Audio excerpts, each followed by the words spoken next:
In the early 20th century, the British ocean liner RMS Lusitania was a symbol of engineering ambition and maritime luxury. Built between 1904 and 1906, stretching 787 feet and able to carry more than 2,000 passengers and 800 crew, it quickly became the pride of the Cunard Line. For a time, it was the largest passenger ship in the world. Like the Titanic, launched by a rival company just a few years later, the Lusitania would meet a tragic end, but under very different circumstances. Its fate would not only claim over 1,000 lives, but also help alter the course of World War I.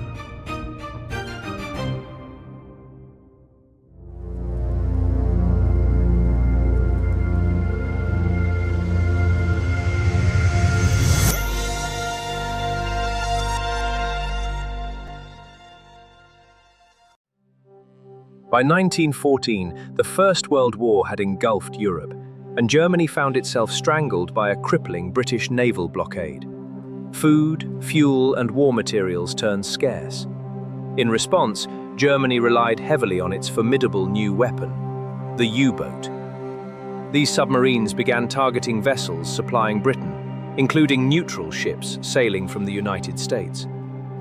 By February 1915, pressured by naval commanders, Kaiser Wilhelm II approved unrestricted submarine warfare, a complete break with traditional prize rules that once protected civilian passengers.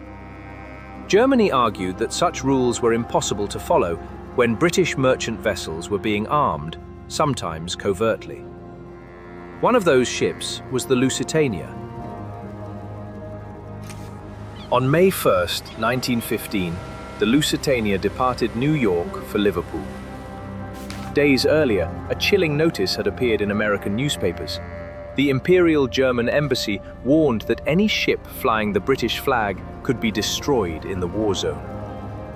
Most passengers ignored the warning. Some even treated it as a curiosity. Once inside the declared danger zone, Captain William Turner ordered lights dimmed, lifeboats prepared, and portholes sealed. On the night of May 6th, he informed passengers that U-boats had been reported nearby. Many slept with life jackets on deck. The next morning, fog forced Turner to reduce speed, ironically removing the ship's greatest defense. When the fog finally lifted, the Irish coast came into view. Safety seemed close at hand. It wasn't. Unbeknownst to those aboard, the Lusitania had drifted directly into the periscope sights of U-20, commanded by Captain Lieutenant Walter Schwieger. At the time, submarines needed to be within 1,600 to 1,000 feet of their target to fire effectively. This was why many believed the Lusitania's speed made it nearly invulnerable.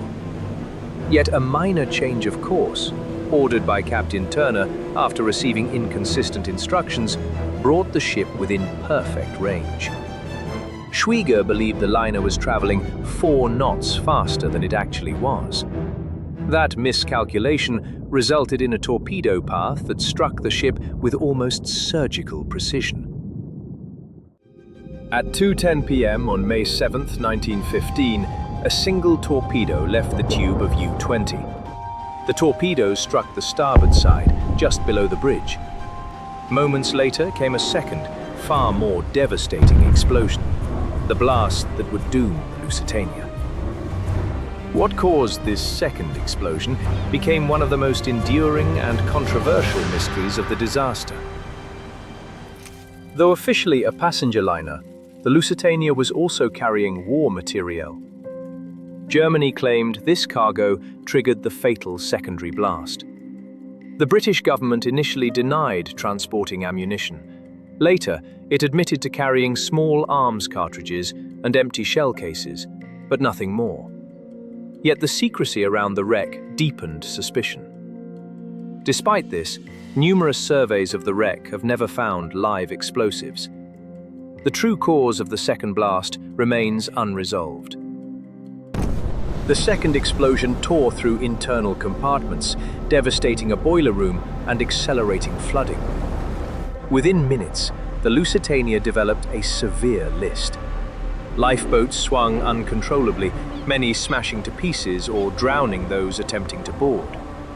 Captain Turner ordered the helm hard over in a desperate attempt to beach the ship on the Irish coast, but the damage was too great. The Lusitania sank in just 18 minutes. Of 1,959 people aboard, 1,195 died, including 94 children. Only 792 survived.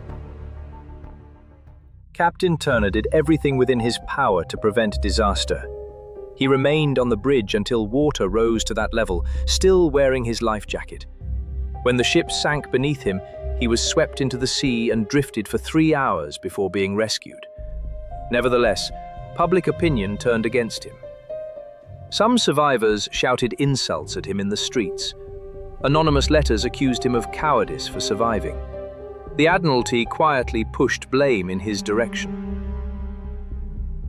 The lack of a protective escort in British waters created fertile ground for conspiracy theories.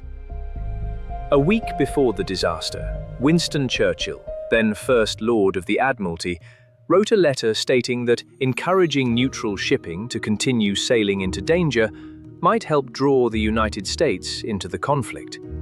It is most important to attract neutral shipping to our shores. If some get into trouble, better still. Critics seized upon this line, but a more grounded explanation also existed. British naval forces were heavily committed to the Gallipoli campaign. Admiralty believed the Lusitania's speed made it effectively safe. Still, the decision not to provide an escort remains one of the most scrutinized failures of the war. Germany celebrated the sinking as a justified blow against Britain's blockade. In Britain, rage ignited riots and drove thousands to enlist. In the United States, where 128 Americans died, public opinion shifted dramatically. Newspapers called it a massacre. Germany defended the strike by insisting the Lusitania carried ammunition. Britain denied the presence of high-explosive shells, yet suspicion persisted. The diplomatic crisis that erupted after the sinking of the Lusitania pushed relations between the United States and Germany to a dangerous edge. After sharp warnings from President Woodrow Wilson, Germany temporarily softened its submarine campaign. But by early 1917, it abruptly changed course and returned to a policy of unrestricted submarine warfare, meaning it began attacking any vessels in the war zone, including American ones. Soon the situation escalated even further with the Zimmermann telegram, a secret message intercepted by the British, in which Germany proposed that Mexico join the war against the United States if America decided to intervene. These events became the final straw. In April 1917, the United States declared war on the Central Powers. And although the sinking of the Lusitania was not the direct cause of America's entry into World War I, the tragedy profoundly shifted public opinion, revealed the brutality of modern submarine warfare, and laid the groundwork for the decision the United States ultimately made. The sinking of the Lusitania remains one of the defining maritime disasters of the 20th century. A moment where warfare, diplomacy, secrecy, and human tragedy collided. A single torpedo, striking at precisely the wrong place, and followed by a mysterious second blast, destroyed a vessel once considered untouchable. It claimed over 1,000 lives, it transformed global opinion, and it set the world on a path from which there was no turning back.